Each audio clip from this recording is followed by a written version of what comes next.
ప్రార్థనా గీతాన్ని అల్లూరి శ్రీనివాస్ గారు పాడతారు. హారతికి బాలరాజు గారు రెడీగా ఉంటారు. జై బాబా అండి. శ్రీనివాస్ గారు. జై బాబా అండి. రజీ మేడం గారు అవతార్ మెహర్ బాబాకి జై.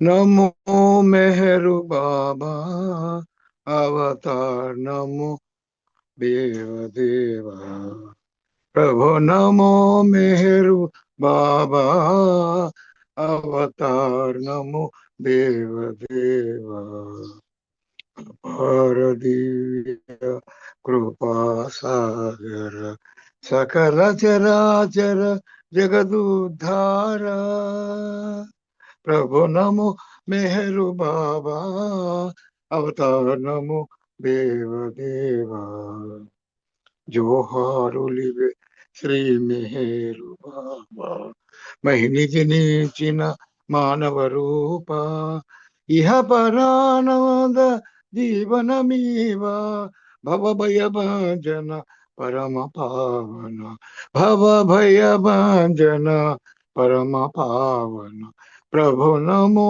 మెహరు బాబా అవతార్ నమో దేవదేవా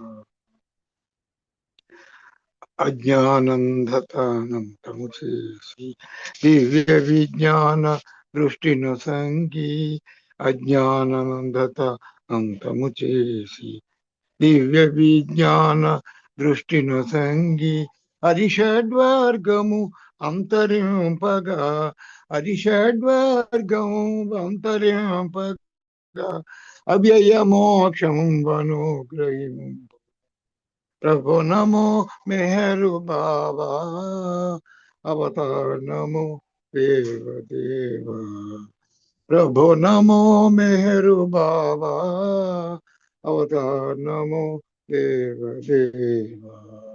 థ్యాంక్ యూ అండి రజనీ మేడం గారు. జై బాబా అండి. అందరికీ జై బాబా అండి. జై బాబా అండి. చక్కటి ప్రార్థనా గీతంతో ఈరోజు ఈ సహవాసు ప్రారంభించినందుకు జై మెహర్ బాబా. మనం నిన్నటి రోజు సద్గురు కార్యసరళి అనే గ్రంథంలో విశేషాలు మనం తెలుసుకుంటున్నామండి. నిన్నటి రోజు ఎంతవరకు తెలుసుకున్నామో ఒక్కసారి గుర్తు తెచ్చుకొని ఈ రోజు విషయంలోకి వద్దాం.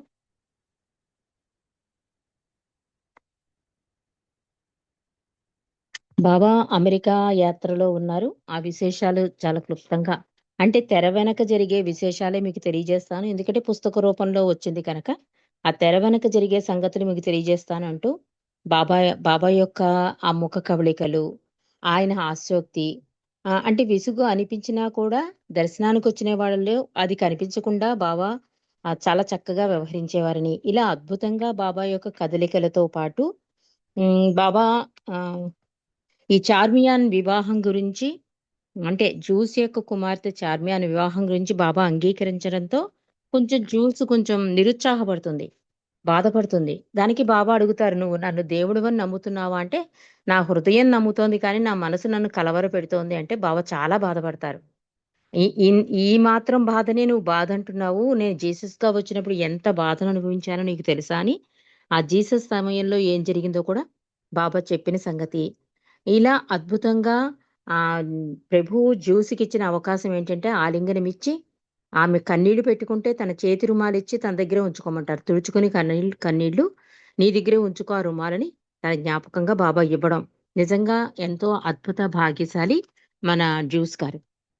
అలా ఆవిడ చెప్తూ ఈ సూఫీ విషయంలో సూఫీ గూఫీ సూఫీ అనవచ్చా అని అడుగుతాడనమాట ఒక అతను.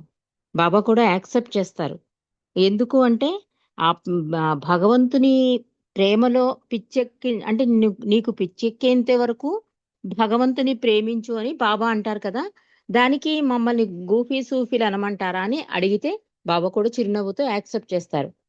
నిన్న అంతవరకు చదువుకున్నామంటే ఈ రోజు విషయంలోకి వద్దాం. మరుసటి ఉదయం బాబాతో ఉన్నప్పుడు అకస్మాత్తుగా బాబా ఈ పర్యటనలో పాల్గొనడం కోసం డబ్బు కోసం నీ కారుని అమ్మేశావా అని ఒక పర్సనల్ విషయం అడుగుతారు. అంటే బాబా ఏర్పాట్ల కోసం, అంటే వాళ్ళు నమ్మితే అలాగే ఉంటుందని పాశ్చాత్యుల గురించి కూడా మొన్న చెప్పుకున్నాం మనం. వాళ్ళు నమ్మితే కనుక తనాలన్నీ కూడా బాబా కోసం సర్వార్పణ చేసేస్తారు వాళ్ళు. అలా వాళ్ళ పర్సనల్ గా ఉండే కారును కూడా అమ్మేసి ఈ యాత్ర కోసం కావాల్సిన డబ్బులన్నీ కూడా అడ్జస్ట్ చేస్తారు. ఆ సంగతి కూడా బాబా తెలుసుకుని ఎవరెవరికో కొన్ని డాలర్స్ కూడా ఇస్తారు. వాటిని వాళ్ళు పర్సనల్‌గా కాకుండా బాబా సేవకే ఖర్చు పెట్టడానికి కూడా వాళ్ళు ఆ ప్రయత్నం కూడా చేస్తారు. ఇలా జరిగిన టైంలో బాబాని కలిసిన తర్వాత బెర్నీ తను పరిష్కరించవలసిన సమస్యలు చాలా ఉన్నాయని, కానీ బాబా సన్నిధిలో అవి అంత ముఖ్యమైనవి కావని అన్నాడు. 'ద బ్లాక్ నార్సివన్' అనే బుక్కులో చెప్పిన సన్యాసి కథను కూడా గుర్తుకొచ్చింది. బాబా తరచూ నాకేసి కొంటిగా చూస్తూ విధేయతను గురించి జ్ఞాపకం చేస్తూ ఉండేవారు. ఎప్పుడూ సంతోషంగా ఉండమనేవారు బాబా. ఈ సంతోషంగా ఉండమనడం గురించి సప్లిమెంటరీలో తెలియజేశారండి. అదొక్కసారి చదువుకుందాం.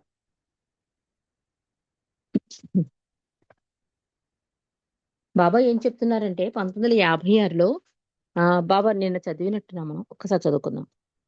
1956లో బాబా న్యూయార్క్ వచ్చినప్పుడు మా అందరిలాగే బాబా దర్శనం కోసం ఈ మైకేల్ లాఫ్టన్ రావడం, ఈ మైకేల్ లాఫ్టన్ గురించి కూడా మనం తెలుసుకున్నాం నిన్న. అది అనంతరం అంటే అతను బాబాని దర్శించేటప్పుడు ఫస్ట్ టైము బాబా యొక్క ఎడమ బుగ్గను ముద్దు పెట్టుకోవాలి. ఆ టైంలో బాబా చిరునవ్వు నవ్వాలని ఒక హృదయంలో ఒక తపన వస్తుంది అతనికి. అది గుర్తెరిగి బాబా తెలుసుకుని బాబాని ఎడమ బుగ్గ ముద్దు పెట్టుకుంటాడు. ఆ టైంలో బాబాని అంటే బాబా నా మనసులో విషయం నీకెలా తెలిసిందని అతను అడిగినప్పుడు చుట్టూ ఉన్న ఈ ఆది, ఇరిచి వాళ్ళు నవ్వుతారు. ఆ రకంగా మైకేల్ యొక్క కోరిక కూడా నెరవేరిందని నిన్నటి రోజు మనం తెలుసుకున్నామండి. ఈరోజు సప్లిమెంట్‌లో ఏం చెప్తున్నారు అంటే, మెహర్ బాబా అంటున్నారు, "మీరు ముసలివారిలా కనిపించకుండా ఉండాలంటే ఎప్పుడూ నవ్వుతూ మంచి ఆలోచనలు, మంచి మాటలు, మంచి చేతలతో ఆనందంగా ఉండండి. గార్లిక్ ఫేస్‌లంటే నాకిష్టం లేదు" అన్న బాబా సంగతి కూడా నిన్నటి రోజు మనం తెలుసుకున్నామండి. 1952 సంవత్సరంలో బాబా వచ్చినప్పుడు కార్యక్రమాలు బాగా చేయగలిగినప్పటికీ, ఈసారి మాత్రం అన్ని విధాలా నిరాశ చెందాను. కర్రను కర్రతో రాపిడి చేసి, నిప్పు పుట్టించినట్లుగా బాబా మనుషుల మధ్య ఘర్షణను కలిగించి, అహాన్ని తగలబెట్టేవారు. ఆదివారం రాత్రి బాబా గౌరవార్థం ఏర్పాటు చేసిన డిన్నర్ పార్టీ ఫిలిం తీయడానికి ఒక వ్యక్తి నిరాకరించాడు. అతడిని బతిమాలి ఒప్పించవలసి వచ్చింది. అలాగే ప్రతినిధుల ప్రచురణ కోసం $200 ఇచ్చినా వారు డిన్నర్‌కి హాజరు కాలేదు. అంటే ముందే చెప్పింది కదా! మాయా ప్రభావం ఎక్కువ పనిచేసింది ఈ పర్యటనలో బాబా ఉన్నప్పుడని. బాబా ఆజ్ఞను పాటించడం ఎంతో కష్టం. ఎటువంటి ప్రతికూల పరిస్థితులు ఎదురైనప్పటికీ ఏ విధంగానూ కలవరపడకుండా ప్రశాంత చిత్తంతో భగవంతుని ఇచ్చకు లోబడి ఉండేటట్లుగా చేసేదే నిజమైన సమర్పణ అని బాబా చెప్పారు. ఒక వ్యక్తి తాను అవతారుడనని, బాబా నిజంగా అవతారుడే అయితే దానిని రుజువు చేయవలసిందిగా బాబాకు టెలిగ్రామ్ పంపించాడు. అప్పుడు జరిగిన ఒక సంఘటన చెప్తున్నారావిడ. ఏమనంటే ఒక వ్యక్తి రాశాట. నిజంగా బాబా అవతారుడైతే అది నిరూపించుకోవాలని. దానికి జవాబుగా బాబా మరుసటి సంవత్సరం ఇండియాకు వస్తే అతనికి కావలసిన సమాచారాన్ని అక్కడ దొరుకుతుందని, రుజువులతో సహా దొరుకుతుందని బాబా టెలిగ్రామ్ పంపించారు. అయితే అతడు అంత దూరం వస్తాడని బాబా భావించి ఉండరు అని నేననుకున్నా. అయితే ఆ టెలిగ్రామ్ పంపించిన వ్యక్తి బాబా బస చేసిన హోటల్ 2వ అంతస్తులో బాబా దర్శనం కోసం వేచి ఉన్నట్లు గుర్తించి బాబాకి తెలియజేశాను. అతను అలా అనగానే బాబా టెలిగ్రామ్ ఇచ్చారు కదా! అతనేం ఇండియాకు వచ్చి అంత రుజువులేం అడగడు అనుకున్నాను. తీరా చూస్తే అతను బాబా ఎక్కడైతే ఏ హోటల్‌లో ఉన్నారో అక్కడ క్యూ లైన్‌లో నించున్నట్ట బాబా దర్శనం కోసం. అయితే ఆ టెలిగ్రామ్ పంపించిన వ్యక్తి 2వ అంతస్తులో బాబా దర్శనం కోసం వేచి ఉన్నట్లు బాబాకి తెలియజేశాను. బాబా అతన్ని పిలిపించారు. టెలిగ్రామ్‌లో రాసిన విషయాన్నే బాబా మళ్ళీ అతనికి చెప్పారు. బాబాను దర్శించుకొని అతడు వెళ్ళిన తర్వాత బాబా మాతో అన్నారు, "చూసారా అతని కోరిక ఎంత విడ్డూరంగా ఉందో! తాను సర్వజ్ఞుడని, అంతా తెలిసినని చెప్పుకుంటున్నప్పుడు నేను అవతారుడనని ఎందుకు తెలుసుకోలేకపోతున్నాడు?" అన్నారు బాబా. అంటే అన్నీ నాకు తెలుసు అంటున్న వాడికి బాబా అవతారుడని కూడా తెలియాలి కదా! అంటే నిజంగా అన్నీ అతనికి తెలియవు అని స్పష్టమైందని చెప్తున్నారు బాబా. అతడిని గురించి మీ అభిప్రాయం ఏమిటని అడిగినప్పుడు, అతడు అవివేకి అని కొందరు, అతడు ప్రమాదకరమైన దుష్టుడని కొందరు అభిప్రాయపడ్డారు. అయితే బాబా పదే పదే అతని గురించి ప్రశ్నించేవారు. అదంతా అతనిలో మార్పు తీసుకురావడానికి, అతనిని భ్రాంతుల నుండి, సంస్కారాల నుండి బయట పడవేయడానికి బాబా చేసిన పని అని భావించాం అంటూ ఇక్కడ సప్లిమెంటరీలో కూడా తెలియజేస్తున్నారండి. అది కూడా ఒకసారి తెలుసుకుందాం. ఏమని తెలియజేస్తున్నారంటే, మంచిని బోధించడం వలన కాక, మంచిని ఆచరించవలసిన వ్యక్తి జ్ఞాని అవుతాడు. మంచిని బోధించడం వలన కాక, అంటే చెప్పడం వలన కాక, ఆచరిస్తేనే అతను జ్ఞాని అవుతాడు అని చెప్తున్నారు బాబా. ఎదుటివారికి మంచిని బోధించడం వ్యక్తి యొక్క తెలివికి సంకేతం కాదు అని బాబా సందేశం ఇచ్చారు. ఆ తర్వాత మళ్ళీ అతడు కనిపించలేదు. ఒకామె బాబా కోసం కానుకలు తెచ్చింది. వాటిలో కొన్ని దేవతల విగ్రహాలు కూడా ఉన్నాయి.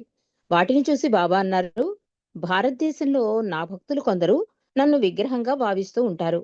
నా ముఖం దగ్గరగా ఆరతి పళ్ళెం పట్టుకుని కన్నీరు తెప్పిస్తారు. కొందరు పాదాల దగ్గర కొబ్బరికాయలు కొడుతూ ఉంటారు. నేను మానవ దేహదారిననే విషయం మరిచి ప్రవర్తిస్తూ ఉంటారు అన్నారు మెహర్ బాబా. అందుకే దైవీ మానవుడండి. భగవంతుడు మానవ రూపం ధరించినప్పుడు మానవుడికి ఉండే బాధల కన్నా ఇంకా ఎక్కువ బాధలు ఆయన అనుభవిస్తాడు. ఇలాగే ఫారిన్ కంట్రీలో బాబా దేవుడు కదా, ఆయనకి చల్లుండదని మంచు కొండల మధ్య ఫిలిం తీస్తారు. అందరికీ రగ్గులవి అన్ని కప్పుకుందుకుంటాయి, కానీ బాబాకి మాత్రం పల్చడి దుస్తుల్లో ఫోటోలు తీస్తున్నాడు. నా పరిస్థితి చూడండి అని చెప్పి బాబా ఒక హాస్యంగా చెప్తారు. అంటే ప్రభు భగవంతుడిగా వచ్చినప్పుడు మానవ లక్షణాలు కూడా కలిగి ఉంటాడు అన్న విషయాన్ని మర్చిపోతారు అని చెప్తున్నాడు బాబా. భారతదేశంలో కూడా విగ్రహాలు తెచ్చింటే ఒక ఆవిడ, ఫారినర్ ఆవిడ, బాబాకి కానుకలుగా ఇద్దామని. అప్పుడు బాబా చెప్తున్నారు, ఇది నాగేశ్వరరావు గారు కూడా చెప్తారండి, ఆరతి పళ్ళం ముందు పెట్టేస్తే బాబా కనురెప్పలు కూడా కాలిపోయిన సంఘటనలు ఉన్నాయట. అప్పటి నుంచి పాపం చుట్టూ మండలి వాళ్ళు కాపలా కాసేసేవారట. ఒక కొబ్బరికాయ తెచ్చినా, పనసపండు తెచ్చినా చాలా అలర్ట్ గా, అంటే బాబా పాదాల దగ్గర ఎక్కడ కొట్టేస్తారు అని. అంటే మనది రాక్షస ప్రేమ అంటారు నాగేశ్వరరావు గారు. అంటే మనం ఆలోచించాం, ఆయన దైవమైనా ఆయన మానవ రూపధారి అయి వచ్చినప్పుడు ఎంత చిన్న పిల్లాడి కన్నా బాగా చూసుకునేవారు మండలి వాళ్ళు. ఎంత చంటి పిల్లాడిని చూసుకున్నట్టు చూసుకునేవారు బాబాని. అది మర్చిపోతాం. భగవంతుడే కదా, ఆయనకి ఏం కాదు అనే ఉద్దేశంలో మన రాక్షస ప్రేమను చూపిస్తామని నాగేశ్వరరావు గారు అంటారు. బాబా చెప్తున్నారు అందుకే, నేను మానవ దేహదారిననే విషయం మరిచి ప్రవర్తిస్తూ ఉంటారు వారు అని బాబా అక్కడ తెలియజేశారు. నా కోసం కానుకలు ఎందుకు తెస్తారు? అవేమీ అక్కర్లేదు. ప్రేమ కావాలి. బాబాకి ఇవేమీ వద్దు. అవి బాబాకి సమర్పించడం వల్ల ఆయన భారం పెంచుతున్నారు. ఈ కానుకలు అవసరమైన వారికి ఇవ్వండి అన్నారు బాబా. దానికామె, బాబా నేను నిన్ను ప్రేమిస్తున్నాను కనుకనే ఇవి తెచ్చాను అంది. బాబా అన్నారు, నీ ప్రేమని తెస్తే చాలు అన్నారు. కానీ నా ప్రేమను వ్యక్తం చెయ్యాలి కదా బాబా అంది ఆమె. బాబా అన్నారు, నీవు ప్రేమను వ్యక్తం చెయ్యాలి అనుకుంటే నా పేరున పేదవారికి దానం చెయ్యి. ప్రజలు కోరుకునేది నేనివ్వను, వారికి ఏది అవసరమో అది ఇస్తాను అన్నారు మెహర్ బాబా. అంతే కదా, ఎప్పుడూ కూడా భగవంతుడికి భక్తుడికి బిజినెస్సే జరుగుతుందండి. నువ్వు అది ఇస్తే నేను ఇది ఇస్తా, నువ్వు అది అది తీరిస్తే నేను ఇది తీరుస్తా అని ఒక లావాదేవీయే నడుస్తుంది భక్తిలో ఎప్పుడూ కూడా. ఇక్కడ బాబా కూడా ఏం చెప్తున్నారు, నాకు అవసరం లేదు, నాకు ప్రేమే కావాలి అంటే, మరి ప్రేమను వ్యక్తం చేయాలంటే ఎలాగ వ్యక్తం చేస్తాం? ఇలా కానుకలు ఇచ్చే కదా అని అంటోంది ఆవిడ. నేను ప్రేమగానే ఇస్తున్నాను అంటే బాబా అంటున్నారు, ఇవి అవసరమైన వాళ్ళకి ఇస్తే కనుక నేను సంతోషిస్తాను. నిజంగా బాబాని ప్రేమించిన వాళ్ళు బాబా సంతోషాన్ని కోరుకోవాలి కనుక బాబా ఏది అడుగుతున్నారో అది ఇవ్వడానికే ప్రయత్నం చేయాలి ప్రేమికులుగా మనం. దీని గురించి ఒక చిన్న కథ ఉందండి. ఒకతను, అతని పేరు మర్చిపోయాను, ఆ చాలా నిస్వార్థంగా సేవ చేస్తూ ఉంటాడు. ఒకసారి అతని ఇంటికి ఒక దేవదూత వస్తుంది. అతని పేరు మర్చిపోయాను నేను. ఆ దేవదూత ఒక పుస్తకం పట్టుకుని రాస్తూ ఉంటుంది. అతను లేచి ఎంతో వెలుగు కనిపిస్తే అతని దగ్గరికి వెళ్తే దేవదూత దగ్గరికి వెళ్తాడు. ఏం రాస్తున్నావు అంటే, భగవంతుని ప్రేమించిన వాళ్ళ లిస్టు రాస్తున్నాను అంటే, అతను అడుగుతాడు, నా పేరుందా అంటే, నీ పేరు ఇందులో లేదు అంటే, అతను నిరుత్సాహపడతాడు పాపం. మొన్నాడు మళ్ళీ దేవదూత మళ్ళీ వస్తుంది. ఇప్పుడేం రాస్తున్నావు అని అడుగుదాం అనుకుంటాడు, అడగడు. ఎందుకంటే తన పేరు లేదని నిన్నే తెలిసిపోయింది కనుక ఇవాళ కూడా ఉండదు అనుకుంటాడు. అప్పుడు ఆ గాబ్రియల్ దేవత ఆవిడ వెంటనే బంగారు పుస్తకంలో వజ్రాల పెన్నుతో రాస్తూ, ఇవాళ ఎవరి లిస్టు రాస్తున్నానో తెలుసా? భగవంతుడే ప్రేమించిన వాళ్ళ లిస్టు రాస్తున్నాను, అందులో మొదటి పేరు నీదే అని చెప్తుంది. అంటే నిస్వార్థ సేవకి భగవంతుడు అంత ఉత్తమ స్థాయి ఇస్తాడు అన్నది మనం గ్రహించాలి ఈ కథ ద్వారా. బాబా కూడా ఏమంటున్నారు, ఉమ్, నీవు ప్రేమను వ్యక్తం చేయాలనుకుంటే నా పైన పేదవారికి దానం చెయ్యి అంటున్నారు. ప్రజలు కోరుకునేది నేనివ్వను, వారికి ఏది అవసరమో అదే ఇస్తాను అంటున్నారు మెహర్ బాబా. ఆదివారం సాయంత్రం లాంగ్ ఛాన్స్ రెస్టారెంట్ లో బాబాకు విందు ఏర్పాటు చేశారు.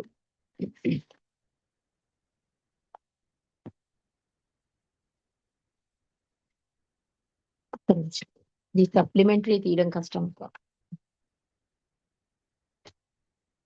1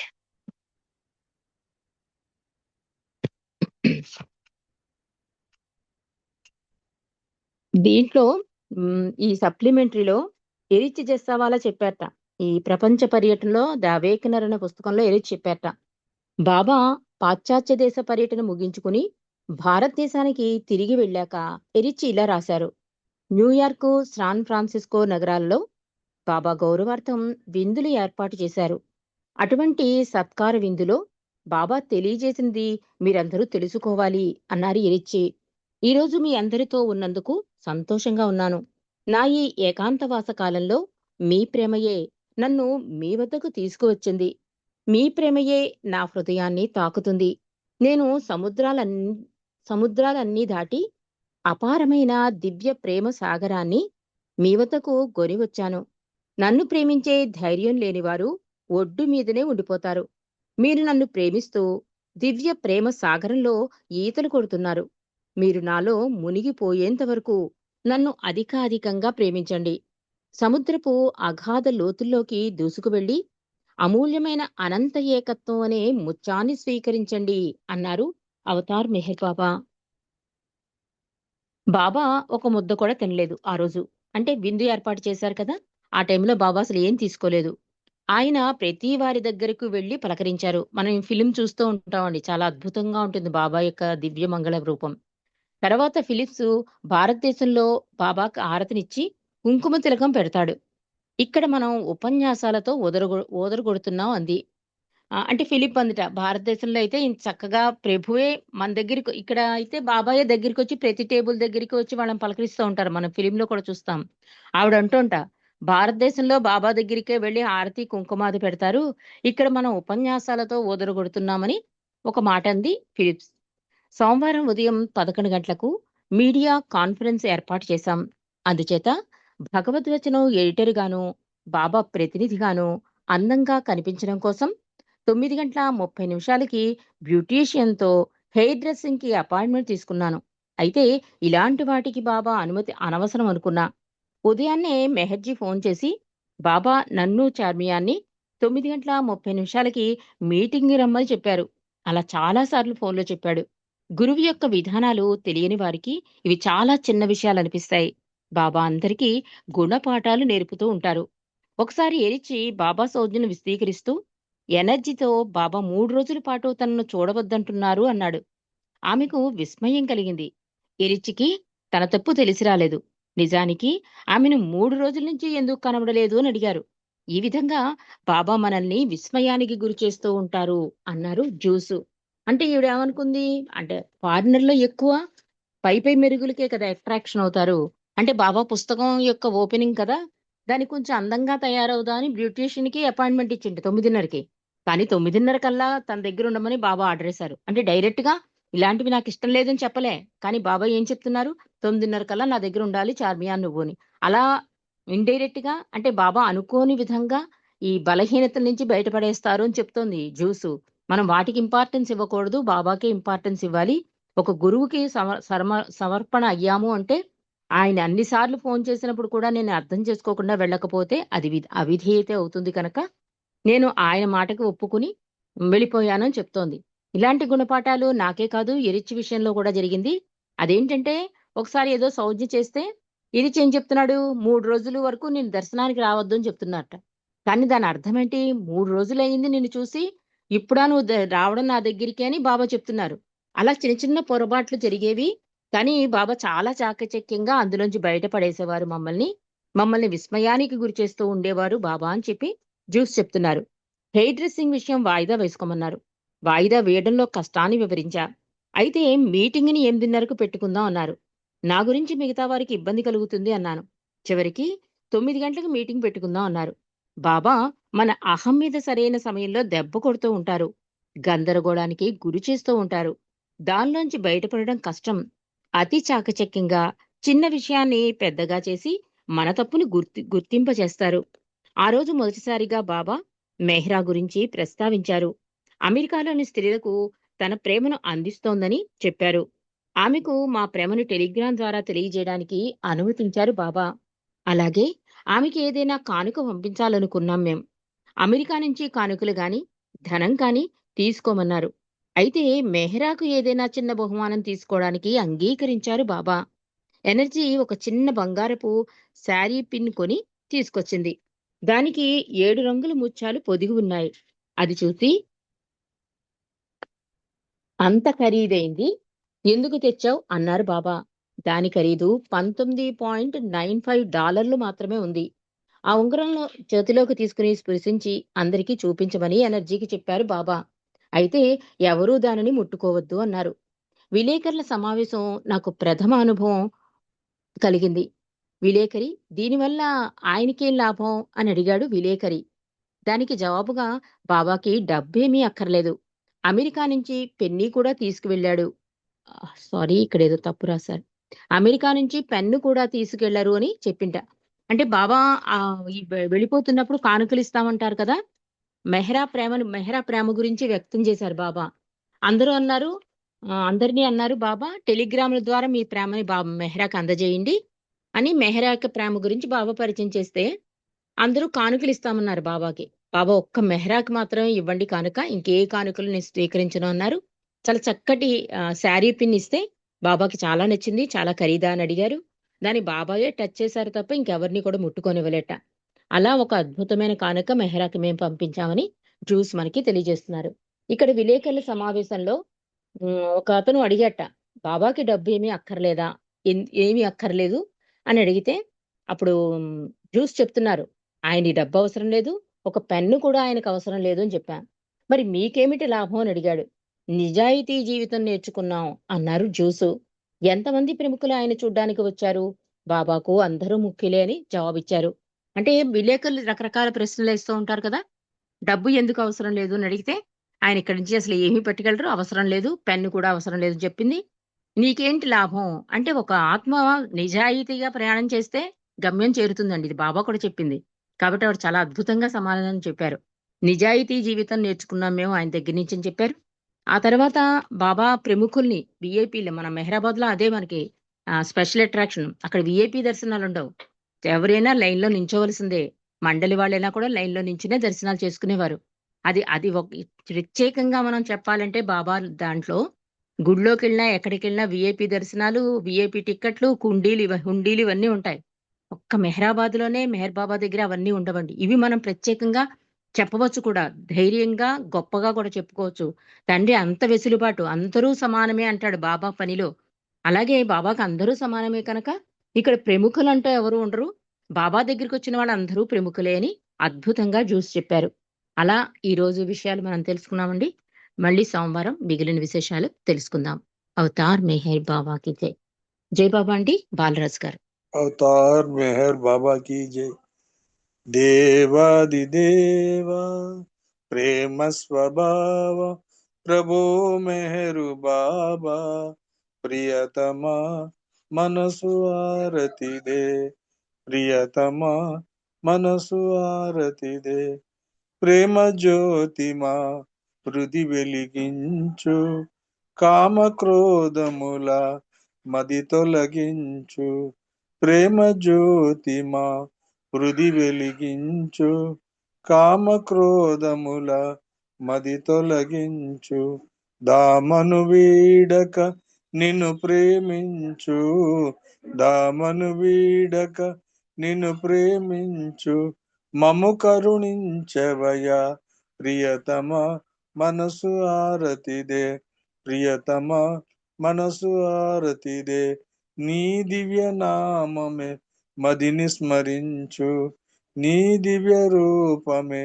హృది తిలకించు నీ దివ్య నామమే మదిని స్మరించు నీ దివ్య రూపమే హృది తిలకించు నీ దివ్య పదములే ఆరాధించు నీ దివ్య పదములే ఆరాధించు మము కరుణించవయా ప్రియతమ మనసు ఆరతిదే ప్రియతమ మనసు ఆరతిదే అహంకారము ఆరతి కాగా, అహంకారము ఆరతి కాగా, ఇహమే పరమై ప్రకాశించగా, ఇహమే పరమై ప్రకాశించగా, పాహి శరణు సాయుజ్యము పొందగా, పాహి శరణు సాయుజ్యము పొందగా, మము కరుణించవయా ప్రియతమ మనసు ఆరతిదే,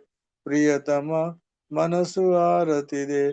దేవాది దేవా ప్రేమ స్వభావ ప్రభో మెహరు బాబా, ప్రియతమ మనసు ఆరతిదే, ప్రియతమ మనసు ఆరతిదే. अवतार मेहर बाबा की जय, अवतार मेहर बाबा की जय, अवतार मेहर बाबा की जय, अवतार मेहर बाबा की जय, प्रेम अवतार मेहर बाबा की जय, मौन अवतार मेहर बाबा की जय, परा